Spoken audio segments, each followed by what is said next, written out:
To jeden z najbardziej wpływowych oraz kultowych materiałów w historii metalu ekstremalnego, tak pod względem muzycznym, jak i graficznym.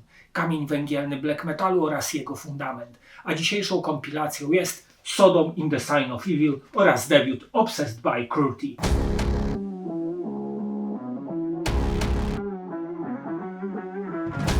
Sodom to jeden z najbardziej poważanych zespołów metalowych. Na samym początku raczyli scenę tak zwanym proto-black metalem, by później stać się jedną z najważniejszych grup thrash metalowych. W dzisiejszym odcinku przedstawię Wam dwa materiały nagrane w stylistyce black metalowej w czasach, gdy jeszcze black metal nie wiedział, że jest black metalem. Znalazły się one na jednym CD. Pierwsza to epka In the Sign of Evil z 1985 roku, która notabene miała być pełnoprawnym albumem, ale niestety problemy z wytwórnią sprawiły, że nagrali tylko epkę. Drugi to pełnoprawny debiut z 1986 pod tytułem Obsessed by Cruelty. Ciekawostka jest taka, że przed podpisaniem kontraktu z SPV po koncercie we Frankfurcie w 1984 roku, gdzie zaprezentowali się Destruction, Tankard oraz Sodom, do tych ostatnich podszedł szef wytwórni Manfred Schulz i powiedział: jesteście tak słabi, że sprzedacie wiele płyt. Te dwa materiały są niezwykle wpływowe dla rodzącej się sceny diabelskiego metalu, która wybuchła w latach 90. Te bulgoczące siarką piwniczne wydawnictwa sieją trwogę do dziś. Angel Reaper, bass, wokal, Grave Violator, gitary zastąpiony na debiucie Destructorem oraz Witch Hunter, perkusja. To ekstremum w najczystszej postaci. Oni podnieśli flagę niemieckiego undergroundu, okazując ją światu. Wczesny black w wykonaniu Sodom charakteryzuje się dużą zadziornością punk rocka, której nawet więcej jest na debiucie niż na epce. Całość osadzona jest we thrash oraz speed metalu oraz opiera się o brutalne brzmienie pełne jaskiniowego echa. Głównymi inspiracjami do nagrania tych materiałów były kapele takie jak Motorhead, Venom czy Tank, co zresztą słychać w muzyce. Gitary mają gęste brzmienie, trochę cofnięte w miksie, riffy tremolują powtarzające się frazy, dodając chaosu do tej diabelskiej atmosfery. To wszystko chwieje się i trzeszczy, jakby miało za chwilę paść z wycieńczenia, ale znajduje w sobie ognistą siłę, by trwać na posterunku, w czym pomagają przedwieczne, piekielne moce. To wrażenie leży tu głównie po stronie niedopieszczonej, amatorskiej perkusji Witch Huntera. Została tu zastosowana zasada mniej znaczy więcej. Jednostajne tempa, surowy krwiożerczy, zachrypnięty wokal Angel Reapera, którego prawie nie można zrozumieć, do tego klimat przesiąknięty satanizmem, powodują, że obcujemy z jednym z najlepszych momentów w historii metalu, a Sodom wypracował swój własny styl pierwszej fali blacku. To intensywna wojenna salwa, mająca w sobie brud dudnienia Motorhead wraz z szaleństwem Kronosa. To młodzieńczy bunt oparty na prostocie trzech wybuchowych riffów. Utwory głównie utrzymane są w szybkich tempach i mają ze sobą wiele podobieństw, co jednak nie przeszkadza napawać się ich ponadczasowym, mrożącym krew w żyłach zgniłym jadem. Maniakalna diabelska ciemność wylewa się z tych bluźnierczych hymnów, a my łapiemy je z zapalczywością, prosząc o więcej. Co ciekawe, wytwórnia reklamowała te dźwięki jako Lunatic Aggression of Hardcore Power. Czyż nie jest to świetne hasło określające wczesną działalność Sodom? Na debiucie zaś zespół dodał większą ilość opętanych melodyjnych solówek, dodających przestrzeni tej opętanej, palącej wnętrzności muzie, mającej często postać nawalonego pijaka bełkoczącego coś w procentowej malignie. I tu informacja dla tych, co nie wiedzą. Debiut został nagrany 2 razy, gdyż wytwórnia nie mogła zaakceptować rzekomo słabej produkcji nagrań. Teraz każdy może porównać sobie obie wersje na YouTubie i stwierdzić, która mu się bardziej podoba.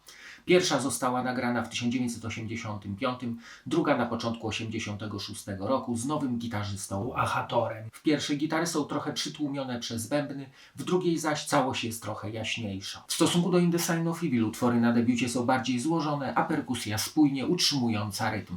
Ale pamiętajmy, że nadal jest to podziemny, undergroundowy metal, dlatego zdecydowano umieścić się te dwa wydawnictwa na jednej płycie CD. One wspólnie zioną tym piekielnym, dysonansowym, nadprzyrodzonym wymiarem. Niewątpliwym atutem tych dwóch materiałów jest ich bezpośredniość oraz lekceważąca postawa wobec zasad panujących w muzyce.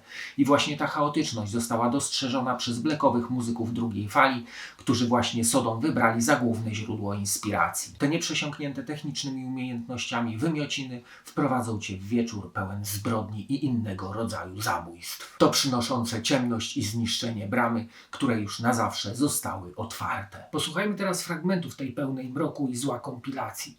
Album rozpoczyna diaboliczne intro, w którym Angel Reaper swoim bełkotliwym głosem wymawia słowa "The sign of Sodom is the sign of evil", po czym następuje chyba najbardziej znany i najczęściej coverowany kawałek Sodom, a mianowicie Outbreak of Evil. To istny wybuch pierwotnej agresji i młodzieńczego buntu. Ponure riffy oraz perkusja tłukąca we thrashowo-punkowym stylu nadają kawałkowi charakteru. No i oczywiście ten wokal, który jest krzykliwym, rozdzierającym harkotem, który przedstawia świat niszczony przez demoniczne siły, przemoc oraz chaos i triumf ciemności nad ludzkością.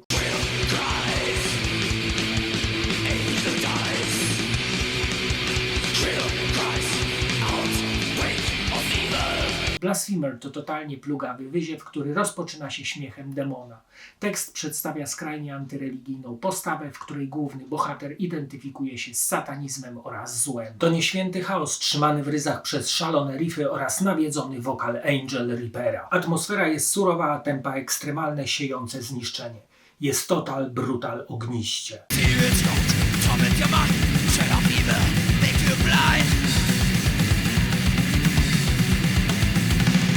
Death Like Silence to szalona jazda bez trzymanki, niekontrolowana, diabelska i niebezpieczna. Utwór ma niepokojącą atmosferę, naparzającą perkusję, sprzężenia gitarowe oraz dziką solówkę. Jak zapewne pamiętacie, na cześć tego kawałka Euro z Mayhem taką dał nazwę swojej wytwórni płytowej.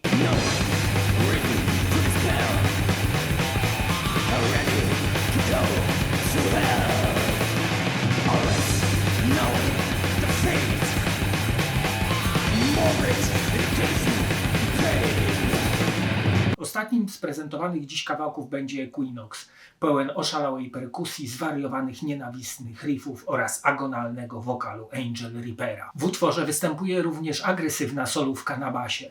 To brutalny black thrash, którego można słuchać godzinami. Równonoc symbolizuje tutaj punkt równowagi między światłem a ciemnością oraz wizję boskości pełną chaosu, bólu i zniszczenia.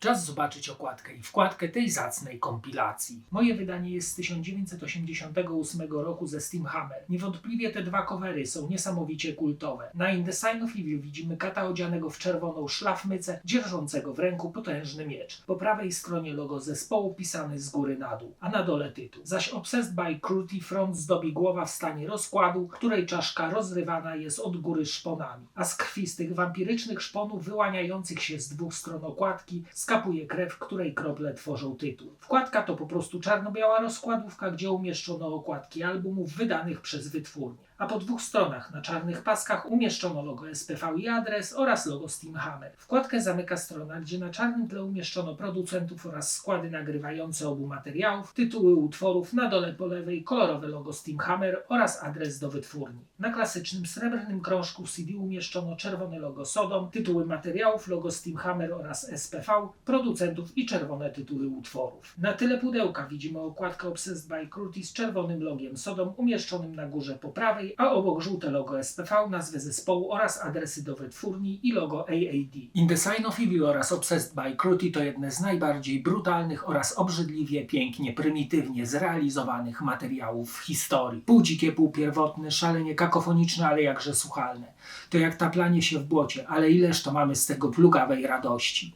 To pionierskie dzieła o historycznym znaczeniu. Hail Vodos! A teraz zapraszam do oglądania kolejnego odcinka. Cześć!